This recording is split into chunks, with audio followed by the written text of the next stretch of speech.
Welcome to Tripura Info News Update.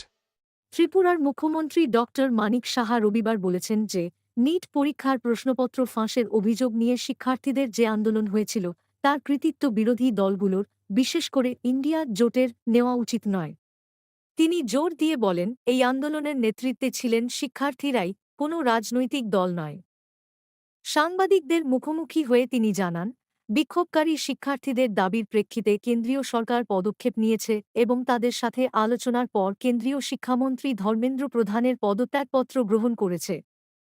তিনি অভিযোগ করেন যে শিক্ষার্থীদের আন্দোলনে কোনো ভূমিকা না থাকা সত্ত্বেও বিরোধী দলগুলো এই ঘটনাকে নিজেদের রাজনৈতিক সাফল্য হিসেবে তুলে ধরার চেষ্টা করছে।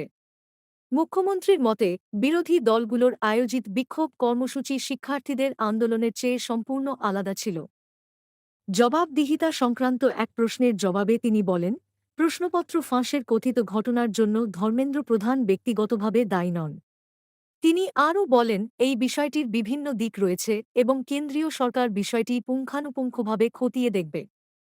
এর আগে এদিন মুখ্যমন্ত্রী সোশ্যাল মিডিয়ায় এক পোস্টের মাধ্যমে শিক্ষাক্ষেত্রে ধর্মেন্দ্র প্রধানের অবদানের কথা স্মরণ করেন। তিনি জাতীয় শিক্ষানীতি 2020 এর বাস্তবায়নকে এগিয়ে নেওয়া, দেশের শিক্ষা ব্যবস্থাকে শক্তিশালী করা এবং দক্ষতা উন্নয়নে ধর্মেন্দ্র প্রধানের ভূমিকার প্রশংসা করেন। তিনি তাঁকে একজন নিবেদিতপ্রাণ জনসেবক হিসেবে অভিহিত করেন এবং তাঁর ভবিষ্যৎ জনজীবনের সাফল্যের কামনা করেন।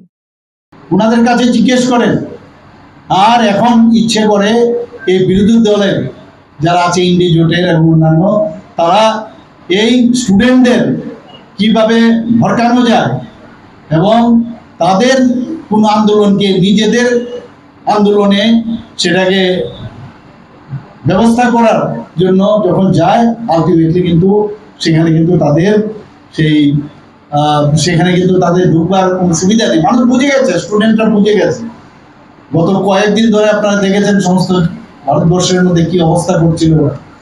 কিন্তু এখন মাননীয় প্রধানমন্ত্রী জি যখন আহ্বান করলেন এবং পরবর্তী সময়ে যেসব কাজগুলো উনি করেছেন, মানুষ কিন্তু বুঝতে পেরেছে যে অ্যাকাউন্টেবিলিটি এবং মানুষ যা চায়, মানুষের সম্মান, স্টুডেন্টদের যে সম্মান, যুবকদের যে সম্মান, সেটা দিতে যায়।